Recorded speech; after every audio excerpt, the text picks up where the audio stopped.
We're going to talk about this in just a second, but first we have our scripture. Whoa, back it up. Under my tutelage, you will grow from boys into men, from men into gladiators, and from gladiators into Swansons. Behold, the Swanson Pyramid of Greatness. I've been developing the Swanson Pyramid of Greatness for years.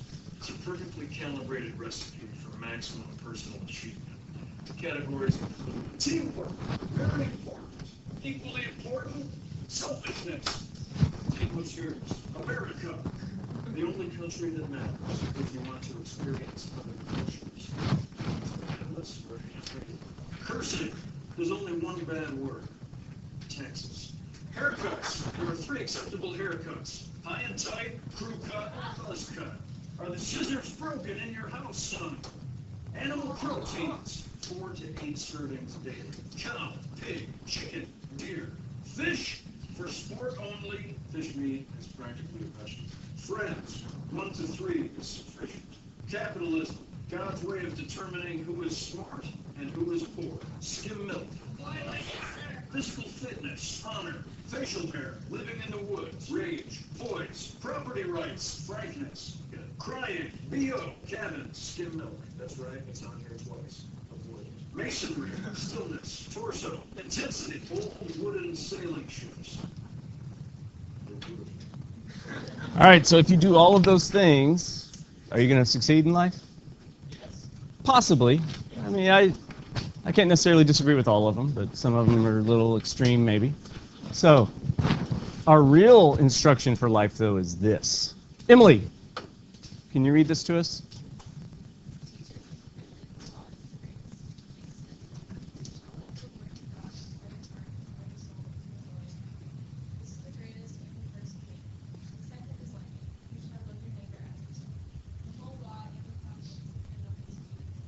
There you go.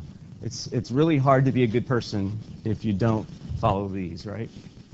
So that's how you succeed in life, is by doing the right thing, love each other, and love God. Even if you're not Christian, if you still incorporate the principles of loving God, you don't worship money, you don't put material things above what's important in life, then this all works out. Right, so I guess I should do this first. Then we'll go into this. I'll tell you kind of what to expect the next few days. So as an example, it says here, and by the way, this is basically drawing what you were asked to draw on that sheet of paper that I provided for you, right? So it says, what happens to inflation as unemployment increases? Draw an ADAS graph and a Phillips Curve graph that illustrate these changes. So I put a little bit of the learning for the Phillips curve on your shoulders, because we don't have as much time to discuss it. But even if you didn't go through this stuff, you're going to learn it today, okay? I just wanted to make it easier for you all to learn by having you do a preview. Anyway, so we have AS curve. We have the aggregate demand curve. We have all this stuff labeled properly, as always. Phillips curve is the new thing. Phillips curve is actually very simple. It just illustrates the trade-off, right? Between what 2 things? Yeah. So over here, we would actually have the inflation rate is the label for the y-axis. And over here, it's going to be the unemployment rate. Okay? So basically, that means that if, for example, we have a standard inflation rate of 2%, and if this economy is at full employment, we can expect unemployment to be around 6%. That means over here, we have the exact same thing. 2%, 6%. So far, so good? Yes, sir. No. Because the PL over here, you could actually, if you wanted to put a number here, you could actually put the consumer price index or a GDP deflator. You could put any kind of measure for price level. Yeah, it is right. Yep. Well, I could also put 102 as a CPI. Yeah. But on this one, it's very specific. It is the inflation rate. Okay, good. Good pregunta. So let's see, what do we got here? what happens to inflation as unemployment increases? All right, why would unemployment increase? Let's say, for example, we move into a recession. Everybody agree that this would create unemployment? Okay. This was part of your free response question. If you shift a curve, what happens to unemployment? Anyway, you would expect unemployment to be bigger, right? And inflation will be lower, correct? So over here, if we plot this exact same point over here, what's going to happen? Down to the right, you got it. So we'll move it over here. Because this point represents higher unemployment and lower inflation. Okay? So in a few minutes we'll talk more about this. It's actually very, very straightforward and simple. The way you always analyze the Phillips curve is by analyzing the AS curve, because that's how we're going to equate these things. Corbino.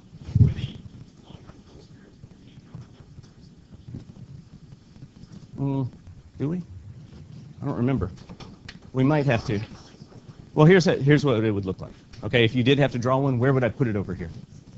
Right, yeah, exactly right here. Okay, and it's labeled long-run Phillips curve. Okay, that part we don't need to know for now. You're going to learn it today. A lot of the questions on that primer were to just kind of see if anybody could do it.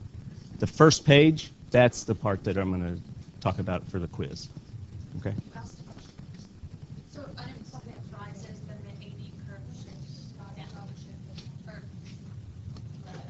down. You know what? I've zoned out. What was your question?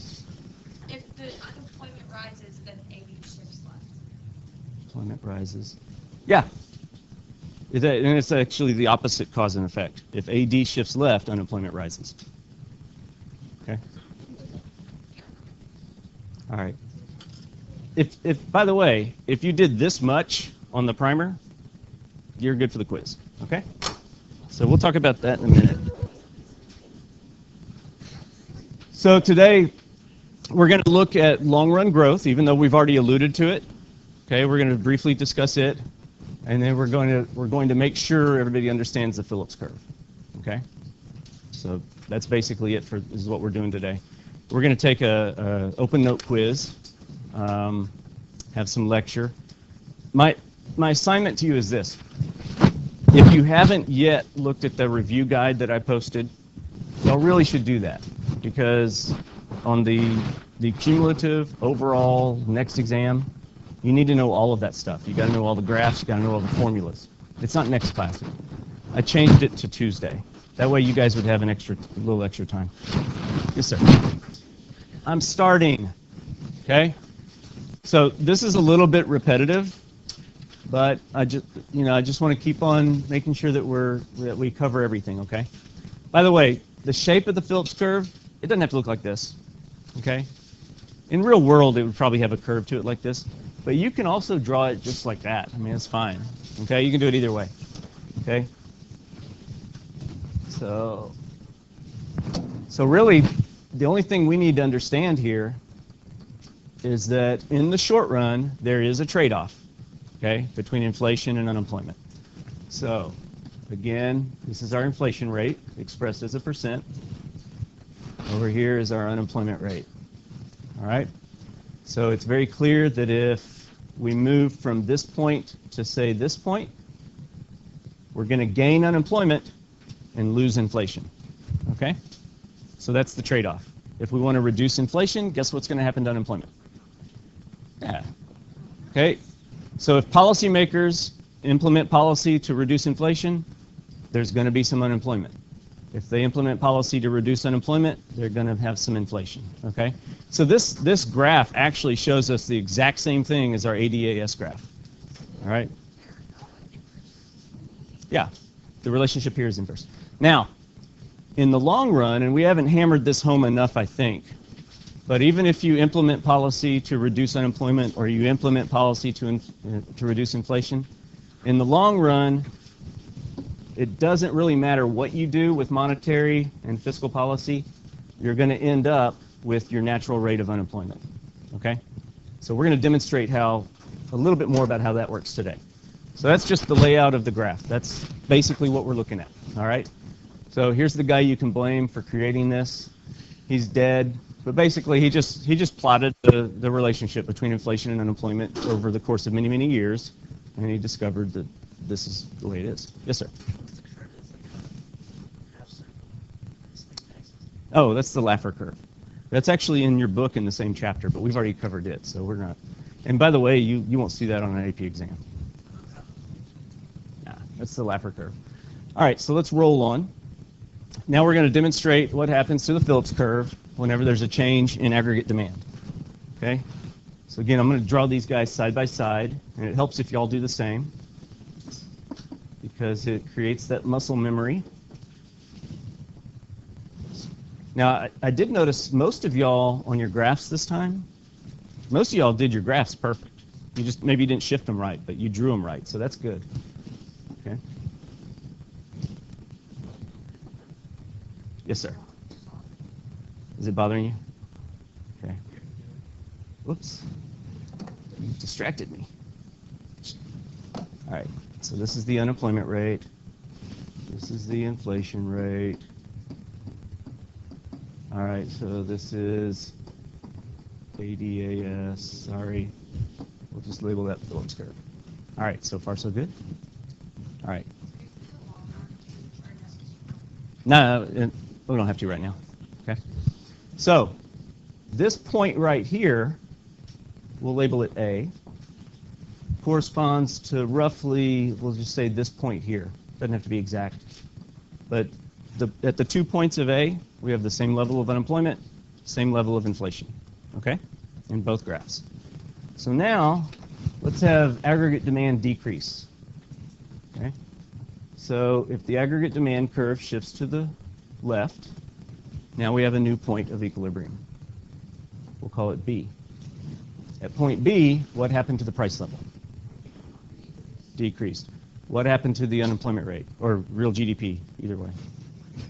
Okay, it went down. So over here, we have to make the unemployment rate. No, wait a minute, you said it went down. Okay.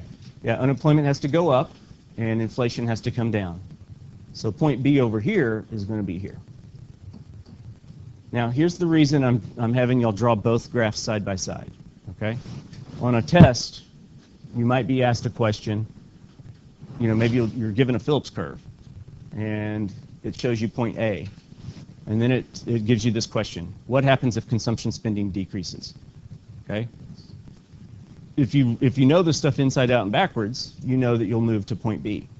But if you don't, you should come over here and draw it on the ADAS graph, since AD is comprised of consumption, investment, government purchases, and exports. Shift it, and then make the same change over here. Is that cool? All right. Then, what if there's an increase in aggregate demand? Okay, maybe there's an increase in government spending, or interest rates have dropped. So we end up with this aggregate demand curve, and now we have point C. So on our Phillips curve, point C is going to be where? Yeah, it's going to be up and to the left. We'll say right there. Okay? So if you haven't figured it out yet, these guys are a mirror. Okay? It's not that the AD curve is a mirror to this. It's the AS curve. Okay? So the AS curve and the Phillips curve, they are mirrors. Okay? So whatever happens on the AS curve, it's going to happen on the Phillips curve in an opposite way. Everybody happy with this? Okay. So what if the short-run aggregate supply curve shifts? Now we make it a little bit different. It's not any more confusing or anything like that. So we have our short-run aggregate supply curve, got our aggregate demand curve, real GDP, price level, ADAS, short-run Phillips curve, unemployment rate, inflation rate. Oh, by the way, notice I don't just put IR, because what is IR? Interest rate, so don't get them confused, okay? In fact, if you want, you can just write it out, inflation. It's easier for y'all to write it out than me on this board, okay? All right, so again, let's say we have point A. Okay? So far, bueno? Okay. In fact, let's put numbers on this one. So on this one, we have everything's normal. So we have 2% inflation. And we'll say that we're at full employment, so 6%, whatever the GDP is at 6% unemployment. Over here, we'll have the same thing.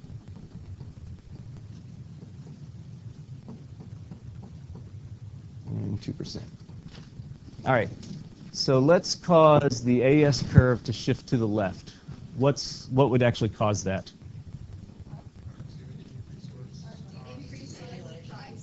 Hold on. Let's have something specific, Fez. What? All right. So there's more regulation in the economy. So now the AS curve does this. Okay?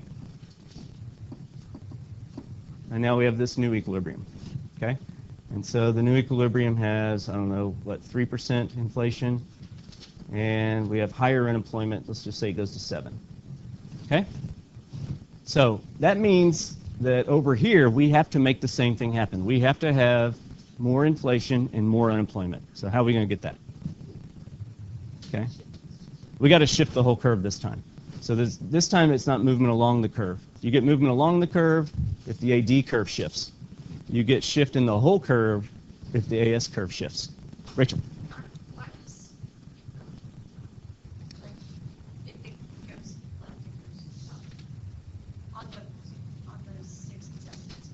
Okay. So over here, why is this called a decrease in AS?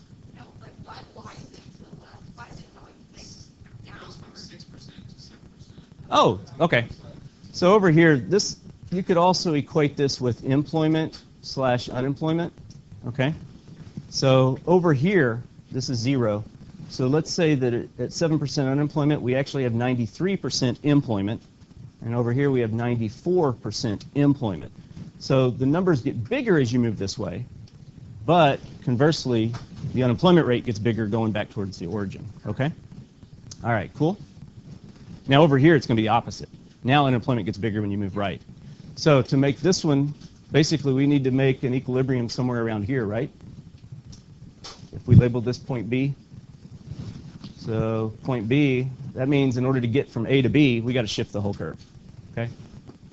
So when AS curve shifts to the left, the Phillips curve shifts to the right, okay? And this indicates higher inflation, higher unemployment. Everybody cool with that? Okay, so just think of a mirror.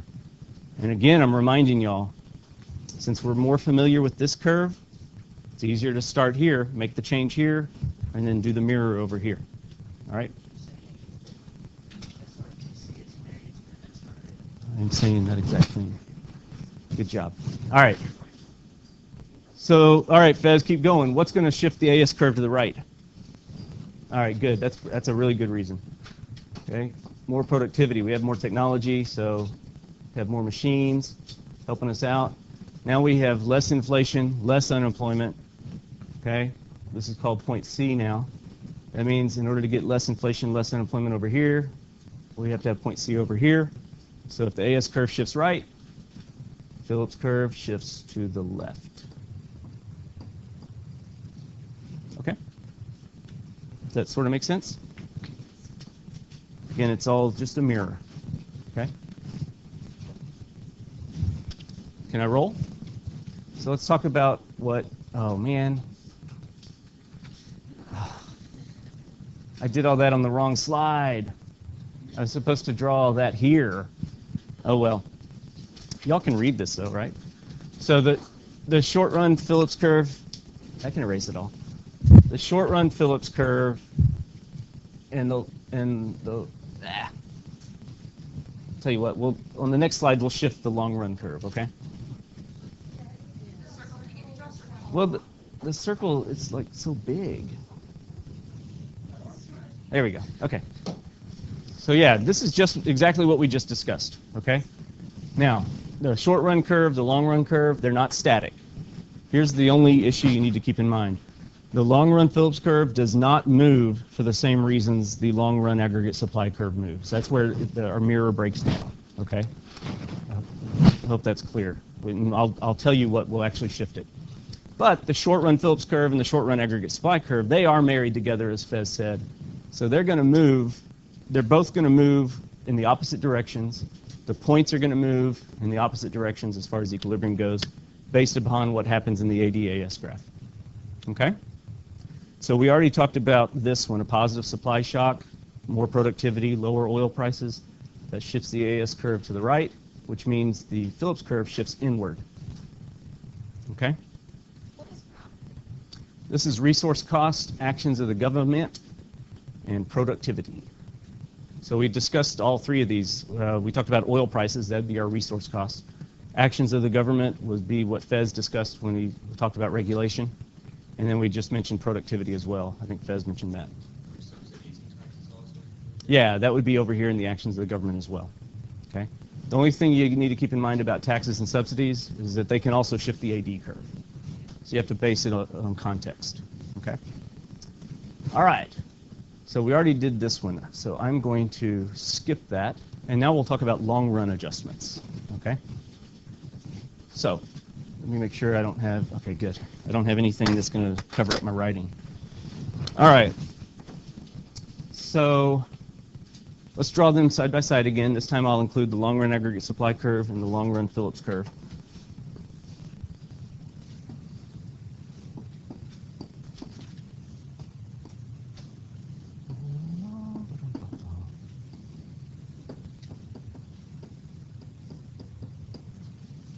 Whatever. Okay.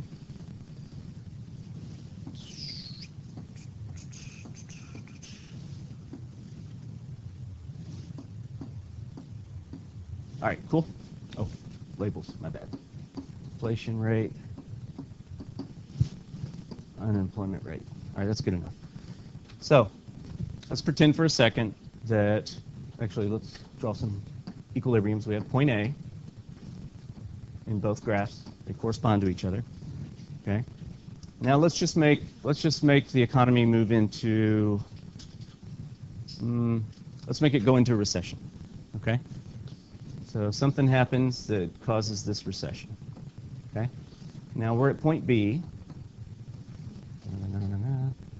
Need to go down. Point B. Okay.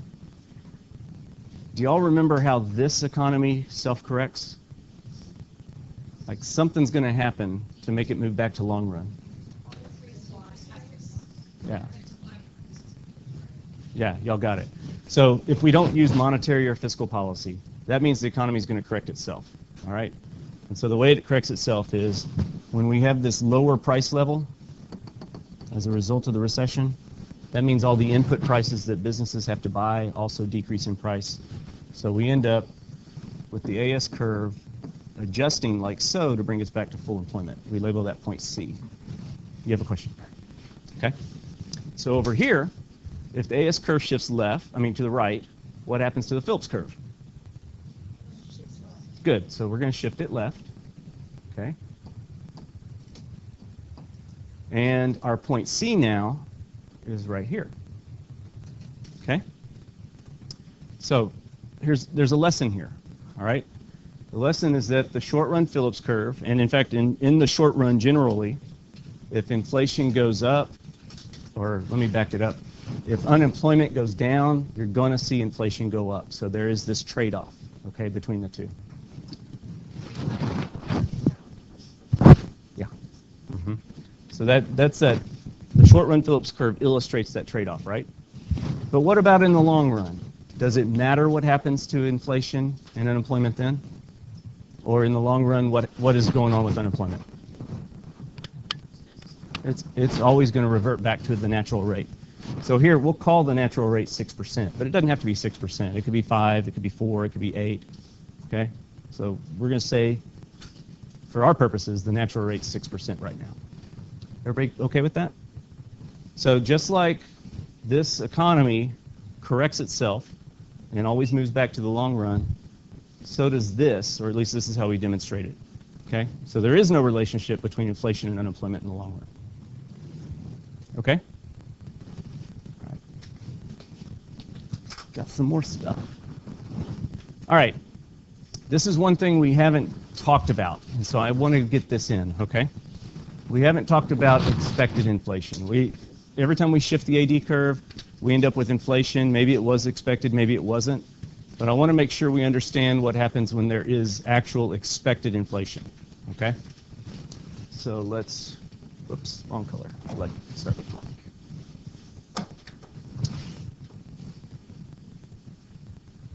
Actually, you know what? No, yeah, I'll do both. Okay. Yes. Long run aggregate supply. At this point in the class, there's so many graphs, it's hard to keep them straight, isn't it? I don't think so. But imagine if I gave you all of these graphs on the first day. Okay? And let's put the long run. Okay? So far, so good?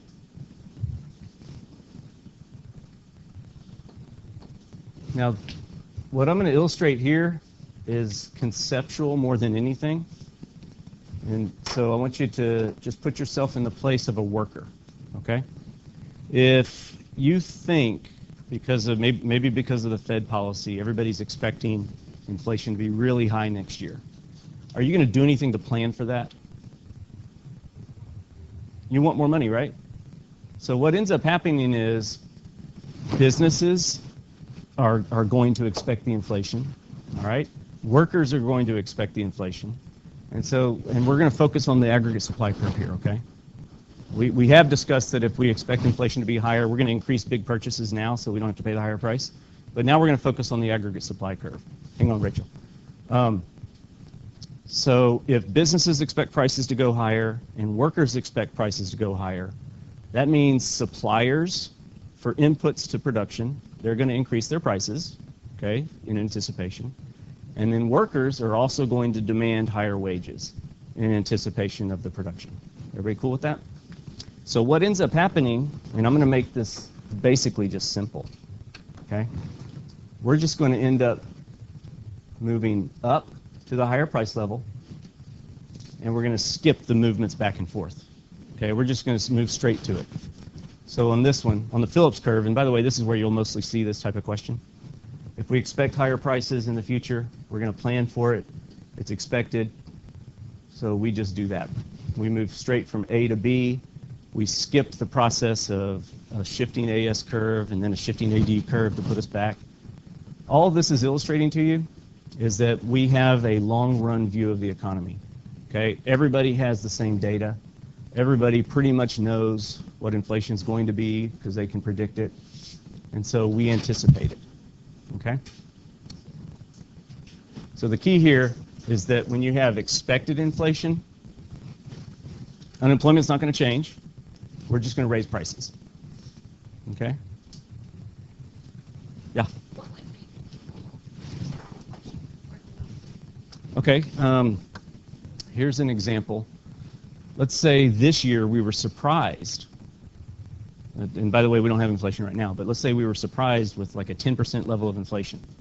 And all indications are that next year we'll also have a 10% level of inflation, so we anticipate it. Or maybe it's in the news. You hear, the Fed's worried about inflation. Well, if they're worried about it, then it's probably going to happen. So, yeah.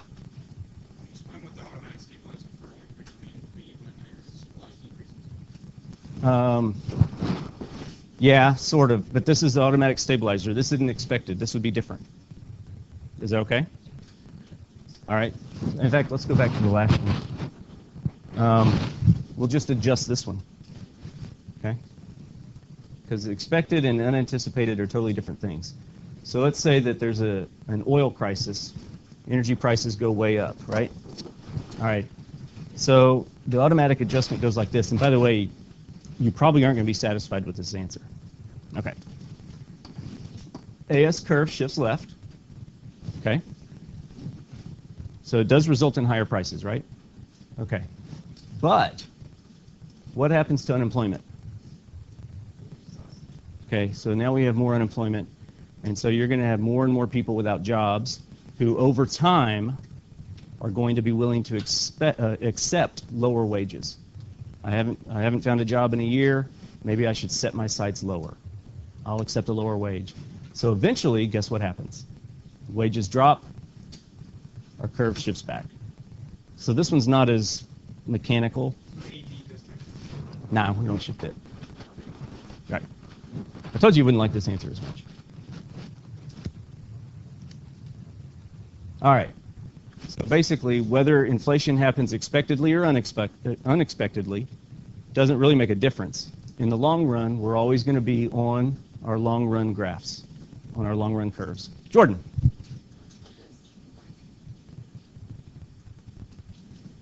Which two? Oh, yeah. You want me to do that? Make it pretty. AD2, AS2. Very good. Okay, and this should be point B. Cool. All right. Yeah.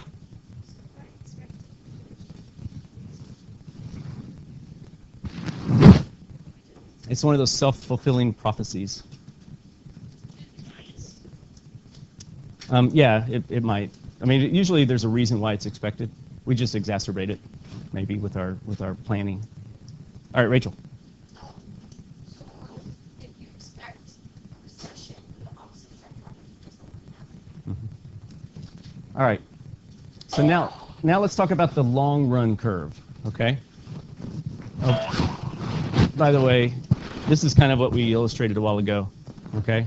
Whenever there's a change in the AS curve, we end up with this new LRPC. So let's skip ahead with this. So in the long run, there's no trade-offs. I've already illustrated that to y'all, so I'm going to skip ahead, okay? Oh, this is kind of interesting, okay? Why do y'all think some economies have higher rates of the natural rate of unemployment than the U.S.? In the U.S., it's usually 6%. In the 90s, it was maybe even 5%. But in Europe, for example, it's 8 to 10%. Why? Yes, ma'am.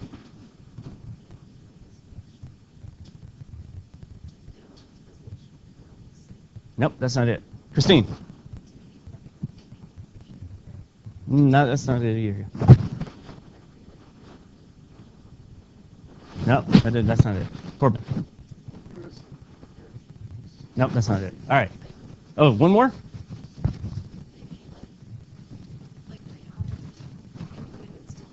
No, that's not it. All right, so let's talk about it. This is why.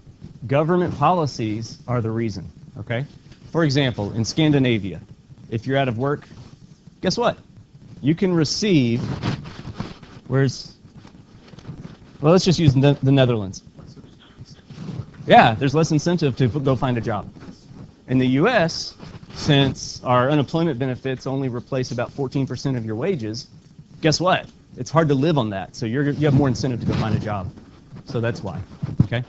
And that's actually an important thing because you might see a question about this, okay? So what shifts the long-run Phillips curve is not the same things that shift the long-run aggregate supply curve, okay? What shifts the long-run aggregate supply curve is more capital, more resources, more technology, okay? So just like the PPC.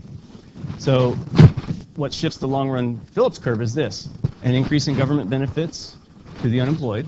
So if the government increases unemployment benefits, you could expect a higher natural rate of unemployment. If they decrease those benefits, you could expect a lower natural rate of unemployment. Okay, strength of unions, all right? If unions are really, really strong and they can mandate higher wages, then businesses aren't going to hire as many people, okay? And that kind of ties with the minimum wage laws. Both of those things lead to more capital being used instead of labor. So you end up with higher rates of unemployment, okay? And that basically what I just explained is down here as well. Okay, are y'all satisfied with that? Okay, so as an example, during our last recession, did y'all know that unemployment benefits were extended like 4 times? You had people receiving unemployment benefits for over a year. Do you think doing that gave them more or less incentive to go find jobs? Yeah, so that's why you end up with a higher natural rate of unemployment. The what? Yeah, it's the strength of the unions. All it does If they're really, really strong and they have good, strong bargaining power, they can get higher wages, more benefits, things like that. So it just becomes more costly to hire them. So how would you word that in a question? I don't know, if unions drive up wages, how does that affect the natural rate of unemployment? And I will give you a hint. Usually you'll see it based upon the government thing. Okay? All right. Yeah. Yeah. Yeah, it all comes down to the natural rate of unemployment. Okay? If something affects the natural rate of unemployment, that's what shifts the Phillips curve, or the long run Phillips curve. Okay? Mm-hmm. More benefits, stronger unions, higher minimum wage, those all shifted to the right. Yeah. Well, I mean, I don't know, would you rather have a 6% natural rate of unemployment or a 4%? Yeah, 4% just means you're producing more. Okay? So sometimes government policy actually has the effect of making the economy not grow as much as it could. Oh, okay, which one? NRU is just an abbreviation for the natural rate of unemployment. Okay? In fact, on the next two slides, you're going to see it expressed in a longer acronym. I want you to ignore that because it's not important. Yes, sir. Yes. The actual rate is whatever it happens to be. So the actual rate could be 8%. Natural 6, so that means you have 2% real unemployment. Remember, real unemployment's the rate above the natural rate? Yeah, it'd be frictional, it could be structural. Okay? Rolling on. Let's talk about long-run growth. Now, this one right here is actually a little bit of a review, okay? Because we've already discussed long-run growth. Okay, you've had a couple of test questions about it. For example, you had one, if lower interest rates, what does it do to capital accumulation? Increases it. How does that affect long-run growth? Increases it. Okay, so the key here, though, sorry for the noise. The key here is that when we're talking about long-run growth, we're not talking about simple changes in GDP, okay? Like if AD shifts right, yeah, that increases GDP, but that doesn't necessarily create growth, okay? I mean, the government could spend a whole bunch of money and increase GDP, but that doesn't mean we have growth. The only way to get growth are these reasons: more resources, better resources. So, lower interest rates affect capital accumulation. A good educational system increases worker productivity. And then technology, okay? More technology also increases our productivity. So those three things, remember, they shift the PPC. So these are the three things that also shift the long-run aggregate supply curve, okay? Are you all okay with that? That's not the LRPC. Mm-mm.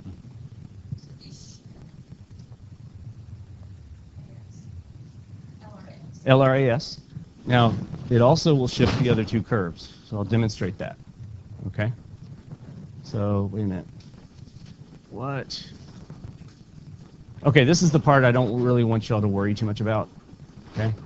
We've actually already discussed these things, so I'm going to skip them ahead. And this is the part I also don't want you to worry about. Okay? The non-accelerating inflation rate of unemployment, that's just the natural rate. So don't worry about all those other acronyms. You'll never see them. Okay?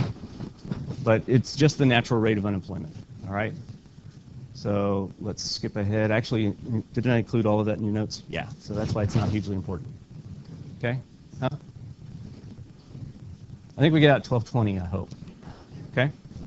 So we just talked about the features of the long-run Phillips curve, so let's skip ahead. I want to get to this is what I wanted to be to.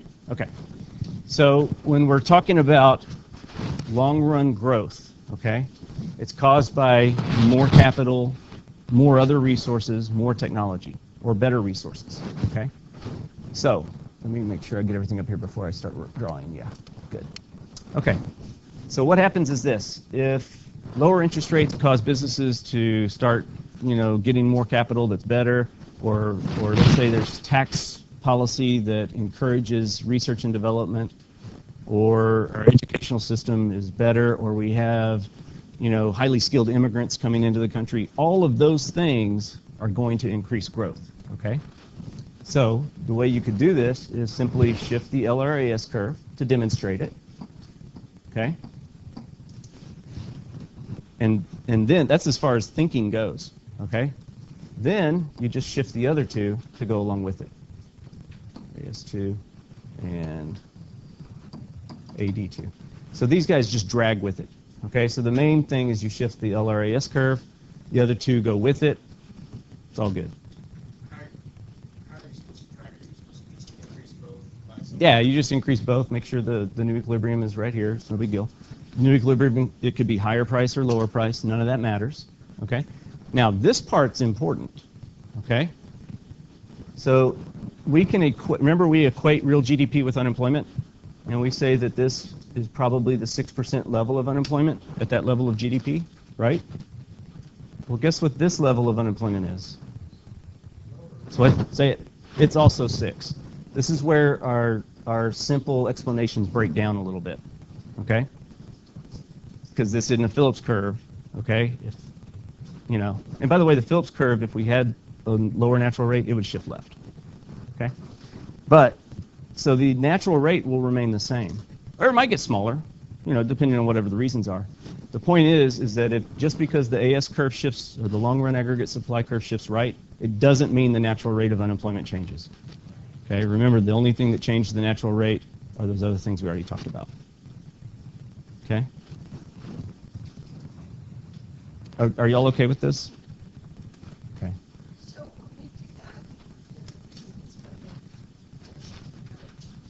all of them. No, the AD and AS you don't, but the long-run curve, you should probably mention something to the fact that, the national factory is increased because of more capital, better, more education.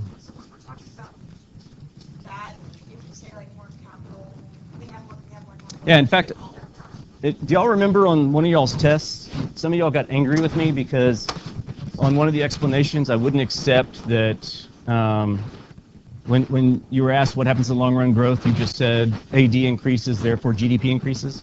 That wasn't enough because long-run growth requires you to mention that there's more capital or there's more technology, okay? So it's not just a shift in the AD curve. That's not long-run growth. That's short-run. Long-run is when the LRAS shifts to the right. You know what? We don't have a whole lot of time, but let's just go through a real quick free response question, okay? And we'll do more of this next time. So we're gonna finish this lesson next time. If you're confused, it's okay. We're gonna make it more clear. All right. So here's the question. This comes from an actual AP exam. Okay. Assume that the table below shows the unemployment and inflation data in country X. Okay, everybody cool? 2%, then it went up to 5%. Inflation was 8%, now it's 4%. So it says draw a correctly labeled short-run Phillips curve for country X showing the actual unemployment and inflation rates for both years. Okay? So what you would do is this. Okay? You're going to show both points on the curve that represent both inflation rates and both unemployment rates. Cool? That's not that hard, right? Okay. By the way, that was worth 2 points. Part B, now assume that the short-run aggregate supply curve has shifted to the left. Well, if it shifts left, what has to happen to this one? Has to shift right, okay? Identify one factor that could cause the AS curve to shift to the left. Fez could do that. Okay, he already did earlier. Okay, so an increase in input costs, that could do it. Okay, higher wages, that could do it. Oil prices increasing, that could do it. More regulation, all of those things would be acceptable that would shift the AS curve to the left. Okay, let's see, anything else?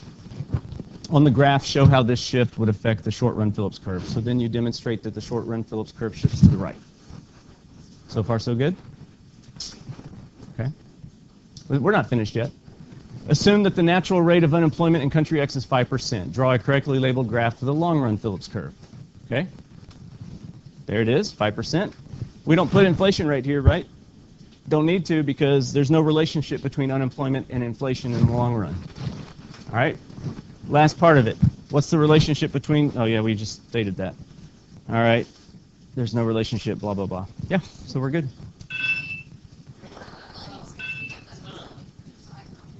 Yeah, you're right. All right, so we'll do more of these next time, so you can kind of get an idea, and then we'll also do some multiple choice questions. No.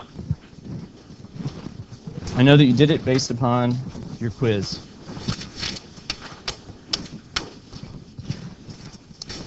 Hey, there are 2 of you I sent emails to. Y'all should read them and be encouraged.